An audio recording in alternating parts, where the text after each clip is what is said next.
Hello, and welcome to this episode of the Love Procurement Podcast. My name is Kelly Barner, and I will be your host for today's conversation. I'm glad to welcome two returning guests to the show today. Joseph Yacura is a senior advisor to MIT's Chief Data Officer Information Quality Program and was CPO at several leading financial services firms. And Alex Saric is the Chief Marketing Officer at Ivalua.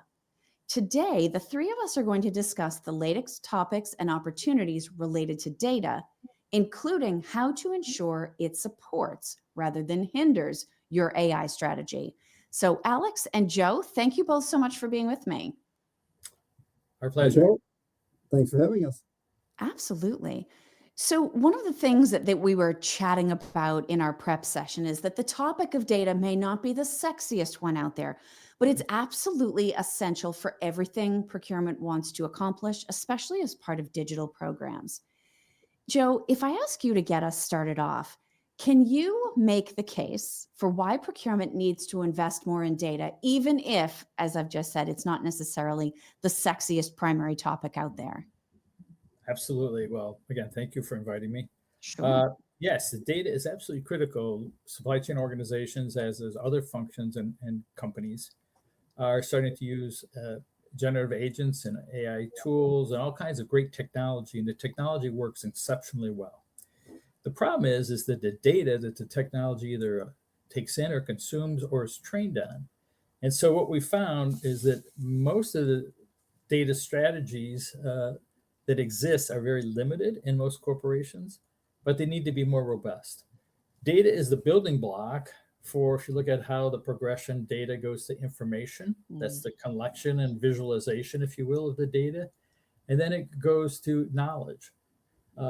Knowledge is the interpretation of that information to become actionable and drive actionable activities. So as you can imagine, organizations today get massive amounts of data every minute and hour of the day, working day, and even while we're not working. And the problem is that data is so overwhelming as far as volume that most organizations don't have the time or the resources to leverage that data.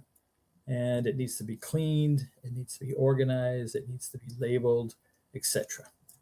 So when you look at a lot of studies that are out there and they continue to have the same relative percentage, data analysts typically spend 60 to 80% of their time cleaning, organizing, and labeling data before they even have the opportunity to analyze it. And most companies only use or attempt to use 5% of the data because it's very cheap to acquire data now. There's all kinds of IoT sensors in our world that are constantly feeding data. We don't need to collect every data if a process or activity is in compliance, meaning it's within the parameters that was designed to perform at.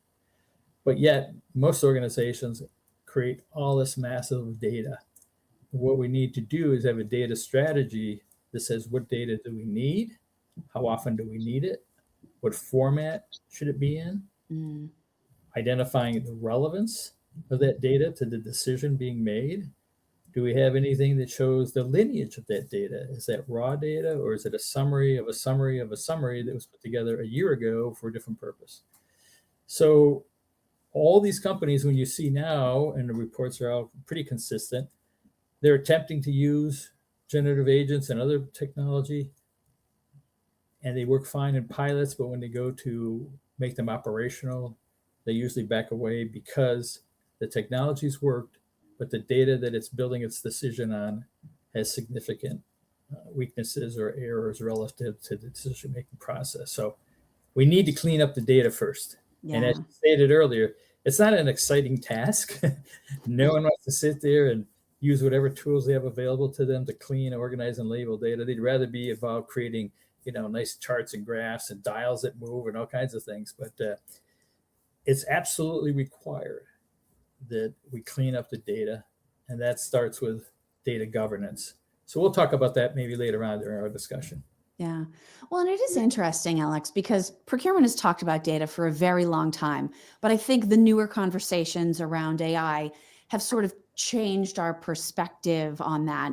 We've almost reached the point where AI is the cause of and cure for all of procurement's challenges.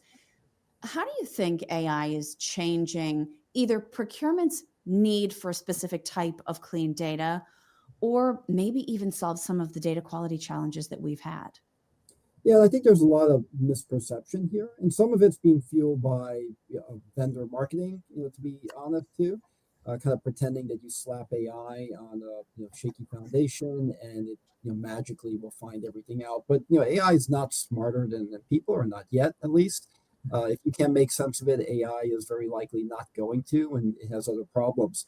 So, I mean, the reality is that AI is not going to solve the data issue. It actually is increasing the need for having a clear data strategy. And that's not to say that data has to be perfect. It's never going to be perfect, but you've got to have a strategy to improve the data. And as you're buying technology, whether it's AI or other ones, you need to keep in mind what the impact is on your data architecture, and also understand the data architecture of those technologies themselves, because like Joe said, it's going to be a big issue if you don't fix that foundation. AI is not going to solve it. It's actually going to exacerbate the problems with hallucinations and frustration among users. Yeah. Well, and Joe, you had a really nice way of putting this earlier. You talked about going from data sort of through knowledge to insight. You put it much better when you were saying it earlier. But there's both a process component to this, but always an emphasis on efficiency where procurement is concerned. How do you think the certainly the data quality and the analytics we're able to perform, but that connection with process and efficiency, how does that sort of all come together from a knowledge and skills perspective? Yeah, it's a good question. My perception is we're at a critical junction right now. Most organizations have spent probably a decade or more of buying great tools that could perform processes for them. So the focus has been really up to this point, process efficiency. I think we're at a critical stage where now organizations are starting to look at knowledge efficiency. How do they take the knowledge, either that it's organizational knowledge that may or may not be structured or recorded, and how do we take that and put it into some system, which generative AI is starting to do, and gives us the benefit of knowledge efficiency. When you think of most corporations or organizations, doesn't have to be a corporation, we're only as good as the data we have and the people. And then we have processes that can vary. And the process changes are relatively simple, although people don't like change, but it's possible. Human nature doesn't like change. But when we start looking at these tools now, they can take not only explicit knowledge, but start to capture tacit knowledge, which tacit knowledge is knowledge that's hard to quantify. It's hard to put in some sort of a spreadsheet, but we intuitively know things based on our historical work or performance. And we're starting to be able to capture that sort of knowledge to get ultimately to what we call wisdom. Okay. Yeah. But these tools now can look into and collect information that's not just in a spreadsheet or a database, but unstructured data. And this is what's really exciting, because if we could figure out how to collect this data, which is the easier part, but it's hard to structure it so it becomes usable. And what most organizations do in their decision-making process, and again, it depends on the type of decision you're trying to make, the complexity or lack thereof, the breadth of the dollar commitment or resource commitment. But most organizations, when they're trying to make a decision, can use data typically from 4 to 10 different data sets. Wow. And if there's no data architecture around those data sets, what we have is 4 or 10 different sources of information at various degrees of specificity, captured at, one might be continuous feeding of some data source. Others could be data that's collected only every Thursday between 10 and 12. This is where the analysts are having their major challenges. They have all this data, but they don't have some standards because they don't have a governance in place. And now we're trying to merge this massive amount of data to glean some intelligence to help us make predictions as to how we go forward. And I think I don't want to dwell too much on it, but I think the point is we're at the point now where data is no longer collected just to reflect history. Data now for the last few years has been collected to try to help us predict the future. And that changes the data requirements from a record keeping function to a predicting function. And therefore, the data has incredible power if it is organized in a way that's consistent. So there's a lot going on here right now. Yeah. But I think the real big shift, if I look at, from a 10,000 foot perspective, is from process efficiency to trying to figure out how we use knowledge efficiency. And that's where generative agents and other technologies that we probably haven't even invented yet will come into play. Well, and if I can ask you a follow-up to that, you talked about data used to just be used to understand the past. Now it's being used to predict the future, certainly predictive analytics, right? But there's also the role that data plays in helping us evaluate and pilot some of the new, especially AI-based solutions. If you run a pilot and it's not necessarily successful, we do also have to be a little reflective of the fact that maybe the data that we put into the technology we were piloting wasn't where we needed to be. Is there a connection there between maybe our data not being quite as ready to roll as we would like, but we're using it to try to evaluate solutions? How do we sort of figure out how to make a decision in that kind of scenario? Yeah, it is a challenge that every organization faces. There's no simple one answer. Data, as we know, as I just kind of alluded to a moment ago, all data has a bias. Now, bias doesn't mean it's bad or incorrect or anything, but it's based on a certain source where the data comes from. Again, the timing, the units of measure, etc. So when we're looking at the challenges, the world is moving, and it's moving very quickly. So it's not going to stop for us to clean up the data. Okay, organizations are spending considerable amount of money and resources trying to prove in this technology. And again, the vast majority of them never make it into production for various reasons, but most of it's data quality issues. So we need to start thinking about putting some sort of a governance in place. And I'm the first one that hates bureaucracy, okay? But you need to start to control the data that's coming in. Yeah. Is it a trusted data source? Are we buying this data? Is it just publicly available data? There's an incredible amount of data that's unstructured that could be valuable, but how do we validate its accuracy? Anybody can put anything, as we know, on the internet, right? It could be totally false, and if we use it as a component to the modeling, we're going to get inaccurate results. So governance has to take place first. And if you look at an organization, it not only has to be in the supply chain function, but it should be in the organization overall. So some, not all, but it's moving more and more percentage. Organizations are putting in a disciplined data governance process. You need to let that process kind of churn for a few months to start qualifying or improving the input of that data into your system in some sort of standard way. And then my suggestion would be to conduct an audit of the data to see how well it's meeting your needs. You don't want to do an audit first, because an audit first, you do an audit at any one point in time, and literally seconds or minutes later, the data is contaminated with new data. So you need to have that governance up front. And that's a tough thing to do, because people want to jump in and get going. And there's no quick way to do it other than controlling the input in a more structured way that then can be beneficial for its use going forward. Yeah. That's your answer to the question. Yeah, no, I think so. And it's interesting, Alex, because as I listen to Joe and he talks about data governance, right? Data strategy, audits, as procurement looks to constantly improve the foundation of the data that we're working with, what should we be thinking about in terms of data strategy, just even for its own purpose, right? Not necessarily data to answer this contract question or data to answer that sourcing question, but just straight pure data foundation and strategy. It's interesting because AI has actually expanded the realm of what needs to be considered in a sound data strategy. I mean, some of the fundamentals of when you talk about the accuracy, that's the same as it always has been. I mean, AI, if it has the wrong information, it's going to make wrong decisions just like people will. Same thing for accessibility. You've got to have access to it when and where you need it. And completeness. So it can't just be partial information that's accurate, but you're missing part of the picture that doesn't let you kind of understand the trade-offs. So those things have really stayed the same, even though they haven't been addressed in most organizations properly. But AI actually introduces new factors that have to be considered. One of them is the usability of the data.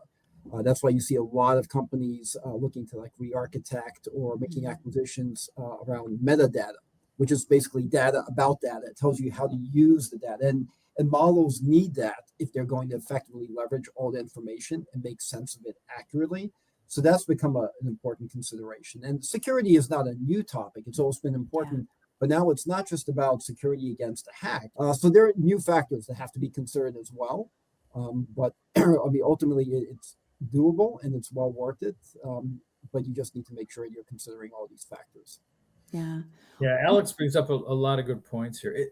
It's a steep uphill climb for almost every organization. First off, they don't have enough data analysts to begin with. They're collecting massive amounts of information that probably is irrelevant to the decision-making process, but they still have it. So these analysts and other tools have to wade through the massive amounts of data. But again, as we're going through this, when you think data, years ago, data was used primarily to complete a transaction. I received something, I paid something for whatever. Okay, so it was like, that was the primary use of data. Now, that's not the primary use of data. It's obviously still being used to process transaction. But data now, when you look at it, it's either to acknowledge and support some information that is already known, or it's used to create new questions on new information that should be looked at. So again, the role of something as simple as data has changed dramatically. And as Alex mentioned, this is moving very quickly with the attempted use of agents by all kinds of organizations. Yeah. Let me ask you this then, Joe, and I'm certainly not making you responsible for this because I think you've actually hit on something really important. So you've talked about the fact that the uses of our applications for data have expanded greatly. We all know we've lived through an incredible time that we're still in the middle of, where the change in technology is almost unthinkable. And yet it still feels like we're having the same data quality conversation we could have been having 10 years ago. Just we're talking about expanded applications and we're talking about new technology. Why is it that the use cases keep expanding and evolving? The technology keeps expanding and evolving, and the data from a quality standpoint doesn't necessarily seem to keep pace. Yeah. Why do you think that is? Yeah, we just haven't put the right focus on it. Again, it's not an exciting thing to do. It has to be done. It'd be great if there's some great advancements made in improving some tool that would help us improve. And there are tools out there that attempt to do this, improve and organize your data better. But going to Alex's point, the surge here of attempts to use generative agents has dramatically surfaced the deficiency in our data strategies that exist throughout most organizations. And I say most organizations, I mean governments, for profit, not for profit, educational institutions. I mean, there is a large bank in the United States that had an Office of Currency and Control audit, OCC audit. They regulate the banking industry in the United States a few years ago, and they were noted for marked up in a report for the lack of quality in their data. As a regulatory body gave this bank 2 years to correct the data.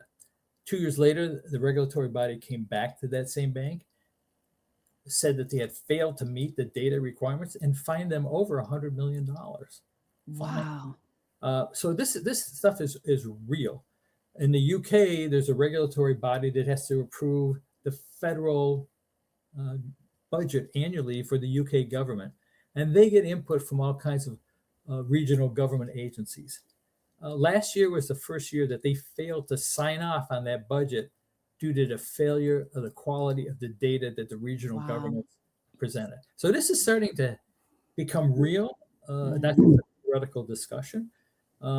It's disruptive, obviously, through fines and penalties, and also to approving budgets, even at a nationwide budget. So the challenges exist in every organization. It's not anyone, or any industry or governing body has control of this very well. But the key is, again, going back to Alice's comment, it's being resurrected. Yeah. The focus that says, hey, this needs attention. So, I'm part of an organization that they've had their 18th annual Chief Data Officer Information Quality Conference. 18 years they've been talking about this. Yeah. It's still a struggle. Right. So, well, and Alex, if I can get your perspective on this, I listened to the examples that Joe is sharing, and I'm thinking, okay, I think I know which side of those stories I would prefer to be on, right? You don't want to be in the organization that gets warned and then 2 years later you get fined because you didn't fix the problem.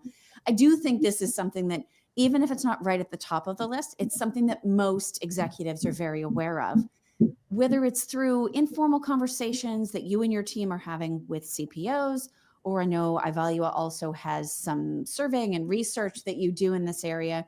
Can you give me a sense for how procurement teams currently feel about the state of the data that they're working with? Yeah, so I really see two camps, which is concerning. And like you said, and I personally speak with a lot of our customers, but then we also conduct surveys to kind of get more of an outside, unbiased perspective. And I see still data being rated as a significant obstacle, if not the top obstacle. And honestly, I've been in the procurement technology space for over 20 years. As long as I can recall, that's been the case. So it's not really slid down in terms of being addressed. And at the same time, what's very disappointing is I think some people have almost become defeatist about it. So I see, a certain amount of practitioners that just kind of feel like, it's always been a mess. It's never going to be perfect. Let's just move on and almost ignore the problem. And we see that as recipient of a lot of RFIs, RFPs. Data architecture is rarely considered. There are very few questions about it. And even when we conducted surveys through third parties on what criteria they use for selecting and evaluating technology, data falls near the bottom of the list, even though everyone says it's an issue. So that's a real concern, because yes, data may never be perfect. I doubt it will, but there's a very big gap between perfect and being good, or very good, good enough. And that is absolutely achievable. And the other camp is organizations that actually have gotten control of that. I mean, Honeywell told us they feel they have accuracy in 100% of their supplier master data. 100% is really high, but I'll take them at their word. And a lot of our customers really have gotten control of their data.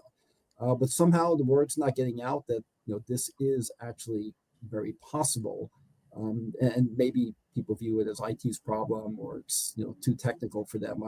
I'm not fully sure what the reason is, but it's a dangerous attitude to have. Yeah, Kelly. An important point too is our supply chain management functions really focusing in on the data. And one example that I give is that most studies have shown that 40 to 50% of RFQs, RFIs have a data requirement as part of the document. So that kind of signals a little bit that even at that point, they're not even thinking about data. They're thinking about sourcing.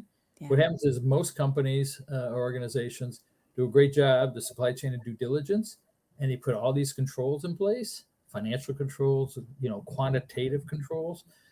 But then they turn it over to the end user, who he or she has no knowledge. In most cases, even what's in that contract, all they care about is getting that product or service today and tomorrow in a consistent way, right? Yeah. The only time anybody ever looks at that data is when there's a crisis or some disruption of service or whatever it is. So again, if we're not, as a profession, if we're not bringing data to the forefront in our RFQs, RFIs, meaning stating I need this type of data on this frequency, in this format, at this level of detail, etc. Usually that's a discussion that takes place after the contract is in place. And then the supplier either says he or she can meet those requirements, or can't, or won't, or doesn't want to. So these discussions, again, if we were focused on data, it would be part of our negotiation strategy, and it'd be part of our documented RFIs, RFQs, and studies show that it's only included in between 40 and 50% of those RFQs. And to what extent is it included too? And that's why you mentioned about realizing it after the fact. I think it's often realized when after technology is deployed and something's not working the way it did in a demo, and they wonder why, and then they dig in and understand what flaws exist in the architecture. At that point, it's too late, and the only choice is to then wait till the contract runs out and then switch technologies, and that's painful, embarrassing. Yeah, it's important when you look at quality from a really high level perspective. What is quality? Well, quality is conformance to specification, right? And that's the variance that you or I are willing to tolerate or accept. I should say tolerate because that sounds a negative way, but accept in a product or service that we buy. So, if we look at it buying a glass that we're going to drink, the dimensions on that stuff, and they could be off a little bit. We don't care, right? It holds a liquid, it serves its function, right? If we're concerned about the tolerance on, some sort of control mechanism in the space station, well, that has a different level of focus, right? Yeah.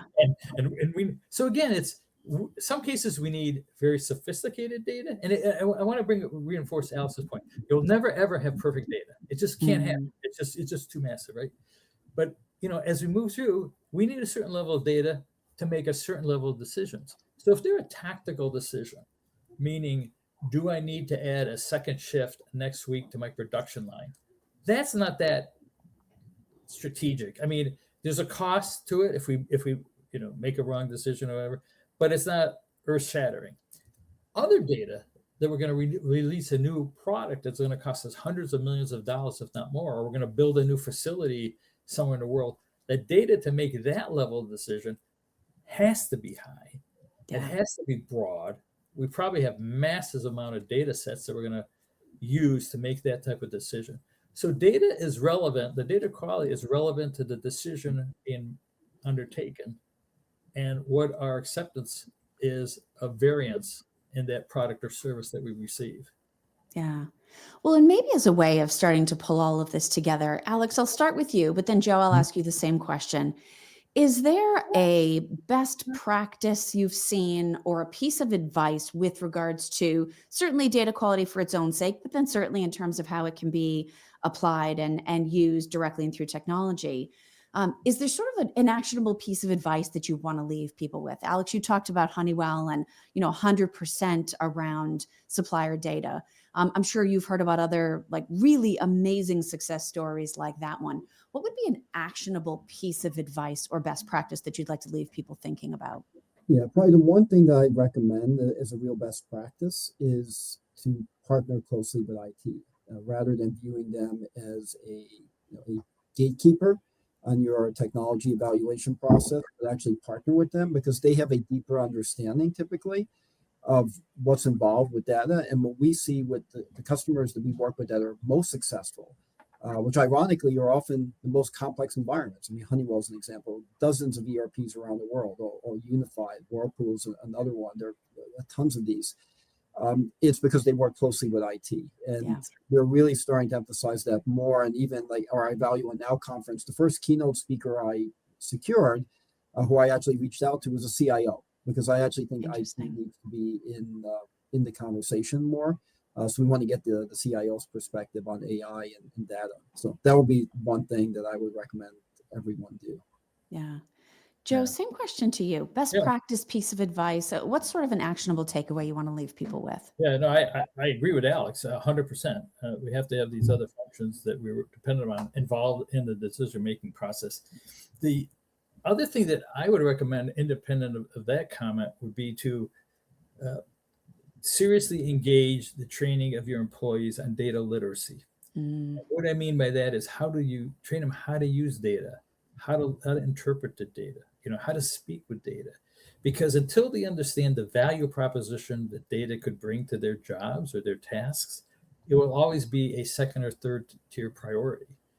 So if we can train them on how to use, it's amazing. I mean, I'm as guilty as anybody else in my previous positions.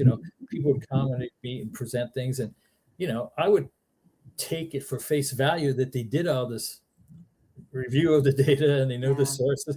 And if you don't have usually time, so you get you get the one level cut. If you went 2 or 3 levels deeper, you probably would second guess and send them back camping to come back with a little bit revised view of this. But data literacy is important to start with in all organizations, because then you realize we as humans are reluctant for change. But if we see a value in the proposition of that change, then we will embrace it. and we can't get there without people. So, my view now is, used to be how you value an organization, used to be people, process, and technology. I have a little different view. I think people are still number one, but now I think data is second, process and technology are third and fourth. Interesting. That's my view, for whatever it's worth. But no, it's an exciting time. As Alex and I have reiterated, and you have too, the fact that this is not a new challenge. We need to come up with a solution, a more effective and efficient solution to data. Absolutely. Well, I think that's an excellent place to wrap it. Joe and Alex, thank you both so much for being here to discuss not just the data, but of course also the people that need to work with it and the technologies that are waiting to apply it. I am positive that especially as the evolution of technology accelerates, we're going to continue to have these conversations about data.